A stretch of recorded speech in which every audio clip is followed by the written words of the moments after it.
आज मुख्यमंत्री कन्या विवाह योजना गंजाम शुभारंभ कर मुख्यमंत्री मोहन माझी। मां तारा तारिणी पीठर आरंभ होईछि शुभारंभ। मां तारा तारिणी पीठरे होइथिबा अस्थायी हेलीपैड रे मुख्यमंत्री एही योजना राज्यवासी उद्देश्य रे शुभारंभ करिसेंति। तेबे एथिपाई प्रशासन पक्षरु व्यापक प्रस्तुति मध्य करा जायतिला।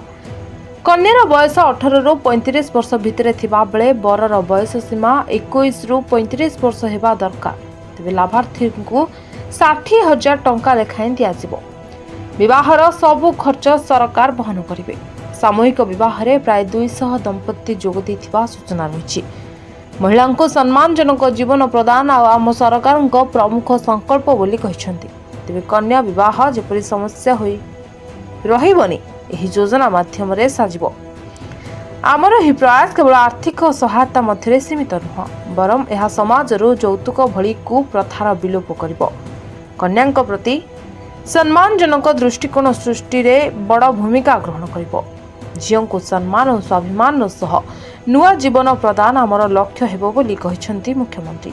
तेबे सूचना अनुसार योग्य कन्या को उपहार प्रदान करबा पई महिला और शिशु विकास विभाग और ओडिशा राज्य समवाय हस्तशिल्प निगम मध्य एक बुझामणा पत्र स्वाक्षरित होइतला।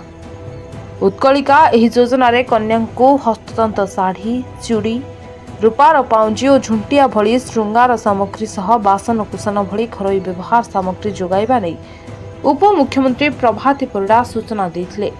दिया जाउछि एवं आवश्यक स्थले ये विधवा पुनर्विवाह मध्य करा जिबार योजना भितर शामिल करा जाइछि।